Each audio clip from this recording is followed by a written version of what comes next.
दोस्तों, कफील की बीवी उसका हाथ पकड़कर कमरे में ले गई। उसके सामने दुनिया जहान के महंगे महंगे तोहफे थे। वो उसकी नजरों में नजरें डालकर कहने लगी, मैं दुनिया जहान की हर चीज तेरे कदमों पर कुर्बान करूंगी। बस तुम छुट्टी पर जाने की बात ना किया करो। जब से तुम मेरी जिंदगी में आए हो, मेरी जिंदगी में खुशियां ही खुशियां आ चुकी हैं। नवीद 17 साल का एक खूबसूरत नौजवान, उसके चेहरे पर हल्की हल्की सी दाढ़ी थी। उसने सऊदी अरब आने के लिए तारीख पैदाइश को ज्यादा किया। यूं शनाख्ती कार्ड पर उसकी उम्र 21 साल के करीब थी। नवीद 3 बहनों का इकलौता भाई था। बाप को फौत हुए एक अरसा हो चुका था। बहनों की शादी और घर के तमाम अखराजात उसी के जुम्मे थे। नवीद ये तमाम ख्वाब लेकर सऊदी अरब पहुंच गया। बचपन से ही उसने ड्राइवरी सीख रखी थी, लिहाजा वो सऊदी अरब में भी कफील के घर में ड्राइवर के वीजे पर आया। कफील की 45 साल की बीवी, 25 साल की बेटी और कफील खुद एक बहुत बड़े घर में रहायश पजीर थे। घर के तमाम काम काज नवीद करता, जिसकी वजह से वो सर्वेंट रूम से घर के अंदर भी चला जाता। कफील को कारोबार के सिलसिले में बाहर रहना पड़ता। बाज़ औक़ात उसकी वापसी एक हफ्ते के दौरान भी ना होती। कफील की बीवी, जिसका नाम नूरा था, वो 17 साल के नवीद को दिल दे बैठी। वो अच्छे बुरे की तमीज भूल गई। कभी उसे घुमाने के लिए ले जाती तो कभी बड़े बड़े रेस्टोरेंट में उसे खाना खिलाती। नवीद ये सब कुछ करने के लिए मजबूर था, क्योंकि उसे अपनी बहनों की शादी भी करनी थी। अगर वो इनकार करता तो उसे अपनी नौकरी से हाथ धोना पड़ता, जो कि उसके खानदान के लिए इंतहाई बुरी खबर थी। वो डरते डरते नूरा को समझाने की कोशिश भी करता, मगर वो उसे कहती, तुम्हें डरने की कोई जरूरत नहीं, मैं तुम्हें कभी भी तन्हा नहीं छोड़ूंगी, मैं हर वक्त तुम्हारा साथ निभाऊंगी। तुम्हें किसी भी चीज की जरूरत है तो मुझे बताओ। साथ ही वो अपने पर्स से 2-3 हजार रियाल निकाल कर उसके हाथ में थमा देती। नवीद के लिए ये बहुत बड़ी रकम होती, लिहाजा वो सर झुकाकर उस रकम को जेब में डाल लेता। नवीद ये तमाम बातें अपने दोस्तों के साथ जाकर शेयर करता। वो उसे समझाने की बजाय उसे कहने लगते, यार तुम तो बहुत खुशनसीब हो, तुम्हारे तो दोनों हाथ घी शक्कर में हैं। तुम्हारी जगह हम होते तो हम कफील की बीवी से खूब माल बटोरते। मोमिन बंदे की ये निशानी होती है, खुदा उसके दिल में अच्छाई और बुराई को जाहिर कर देता है। नवीद नूरा के हाथों इस्तेमाल होने की वजह से दिन ब दिन कमजोर होने लगा। वो हड्डियों का ढांचा बन चुका था। उसे रातों को नींद ना आती कि वो किस तरफ जा रहा है, उसका क्या बनेगा, वो कल खुदा के सामने क्या जवाब देगा। नूरा नवीद के खाने के लिए बेशुमार चीजें लेकर आती, मगर वो तमाम की तमाम चीजें उसके कमरे में वैसे ही पड़ी रहती।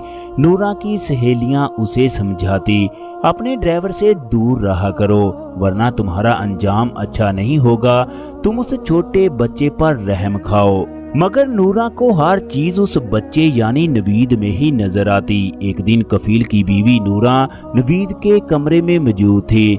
जुमे का दिन था। यूनिवर्सिटी में छुट्टी होने की वजह से नूरा की बेटी सुफरा भी घर में मौजूद थी। वो माँ को कमरों के अंदर तलाश करने लगी। जब काफी देर तक माँ ना मिली तो वो ड्राइवर के कमरे की जानब जाने लगी, तो उसने ऐसा मंजर देखा कि उसके पाँव के नीचे से जमीन निकल गई। नवीद और नूरा खुदा की हदूद को क्रॉस कर रहे थे। ये मंजर देखकर उसे अपनी आंखों पर यकीन नहीं था कि उसकी माँ भी ऐसा कर सकती है। उसके बाप को धोखा देकर ये क्या कर रही है, उसे अपनी माँ के बारे में बाप को बताना चाहिए। चनाचे उसने चुपके से उनकी वीडियो बनाई। शाम को जब उसने अपनी माँ को ये वीडियो दिखाई तो वो सुफरा की मिन्नत समाजत करने लगी कि बेटी मेरी ये वीडियो बाप को ना दिखाना, वरना नवीद और मुझे सरेआम खत्म कर दिया जाएगा। माँ को रोता देखकर बेटी को तरस आ गया। चनाचे वो अपने कमरे में चली गई। सारा मंजर उसकी आंखों के सामने घूम रहा था। चनाचे वो अपने आप पर कंट्रोल ना कर सकी, वो भी सीधी नवीद के कमरे में चली गई। नवीद ने जब उसे अपने कमरे में देखा तो वो हैरानो परेशान हो गया।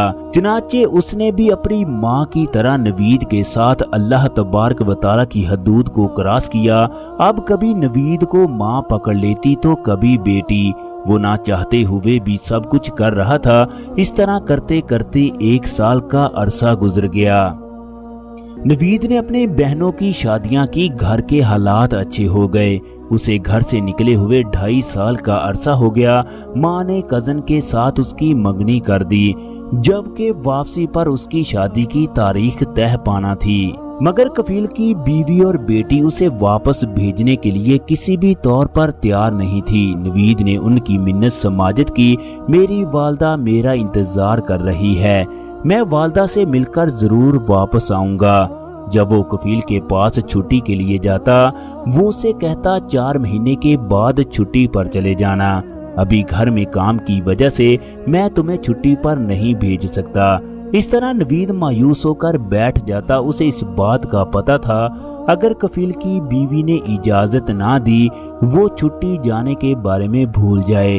नवीद पहले ही हड्डियों का ढांचा बन चुका था, अब मजीद परेशान रहने लगा, हत्ता कि उसे यरकान हो गया। जब कफील की बीवी नूरा को इस बारे में पता चला तो उसने भी नवीद के पास आना छोड़ दिया, यहाँ तक कि बेटी को भी मना कर दिया कि अगर तुम भी उसके पास गई तो तुम्हें भी यरकान हो जाएगा। वो सोचने लगी नवीद खत्म होने से पहले कोई राज उगले, हमें या तो उसका काम तमाम कर देना चाहिए या उसे फौरी तौर पर वापस भेजना चाहिए। चनाचे इन्होंने कफील से मशवरा किया। कफील ने उसे खरूज लगाकर वापस भेजने की दरख्वास्त की। नवीद की माँ की दुआ सुनी गई। कफील ने नवीद का खरूज लगा दिया। जब वो घर से एयरपोर्ट की जानब जाने लगा तो दोनों माँ बेटी उसे अलविदा करने के लिए भी ना पहुंची। चनाचे उसके दोस्त ने दोनों हाथों की मदद से उसे कमरे से उठाकर गाड़ी में बिठाया। उसका वजन इस हद तक गिर चुका था कि उसकी शक्ल भी पहचानना मुश्किल हो चुकी थी। जो माँ बेटी उसे कीमती तोहफे देती, रंग बिरंगे होटलों में खाना खिलाती, वो उसकी इयादत के लिए भी ना पहुंची। उसकी आंखों में खुदा से शर्मिंदगी के आंसू थे। एयरपोर्ट पर दोस्त ने उसे व्हीलचेयर पर बिठाया। बोर्डिंग पास लेने के बाद ये दोनों जहाज में बैठ गए। जब नवीद लाहौर के एयरपोर्ट पर उतरा तो सजदे में गिरकर खुदा का शुक्र अदा करने लगा कि वो सही सलामत अपने मुल्क पहुंच गया। इसके बाद जब उसका दोस्त उसके घर में उसे लेकर गया तो दोपहर के 2 बजे का टाइम था। तमाम लोग अपने अपने कमरों में आराम कर रहे थे। कुछ लोगों ने शोर मचाना शुरू कर दिया, खुदाया नवीद आ गया, खुदाया नवीद आ गया। नवीद की हालत देखकर हर किसी की जुबान से यही अल्फाज जारी थे, ओए नवीद को क्या हो गया। माँ ने जब अपने बेटे को व्हीलचेयर पर देखा तो उसकी आंखों से आंसू जारी हो गए। उसने दीवाना वार अपने बेटे को चूमते हुए कहना शुरू कर दिया, बेटा तूने अपनी हालत क्या बना ली, बेटा ये कैसे हो गया। देखते ही देखते पूरा गांव इकट्ठा हो गया। हर किसी की आंखों से आंसू जारी थे। बहनों को जब अपने भाई के बारे में पता चला तो वो भी दौड़ती हुई आई। चनाचे नवीद का इलाज शुरू कर दिया गया। 1 महीने तक नवीद हकीम के दवाखाने पर पड़ा रहा। उसने नवीद का बेहतरीन इलाज किया। 1 महीने के बाद उसने थोड़ा थोड़ा चलना शुरू कर दिया। उसके जिस्म में जान आने लगी। माँ ने भी अपने बेटे की खूब खिदमत की। वक्त गुजरता गया। 1 साल के दौरान वो मुकम्मल तौर पर सेहतयाब हो गया। उसने रब से अपने पिछले गुनाहों की माफ़ी मांगी। 5 वक्त की नमाज अदा करना शुरू कर दी। फिर वो वक्त भी आ गया जब उसकी शादी हो गई।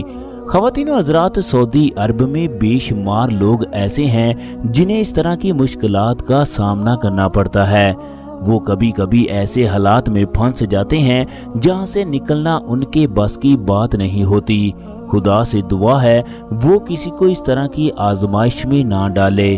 क्योंकि पेट की भूख इंसान को बहुत कुछ करने पर मजबूर कर देती है। इसके बाद नवीद जिंदगी भर सऊदी अरब ना गया। उसने बाकी जिंदगी पाकिस्तान में गुजारने का फैसला किया। वो दिन रात माँ की खिदमत करता, जिसकी दुआओं की बदौलत वो पाकिस्तान पहुंचा। दोस्तों, आज की हमारी वीडियो कैसी लगी? अगर आज की हमारी वीडियो पसंद आए तो वीडियो को लाइक और शेयर कीजिएगा। इसके साथ साथ अगर आप लोग हमारे चैनल पर नए हैं तो चैनल को सब्सक्राइब करना मत भूलिएगा। शुक्रिया।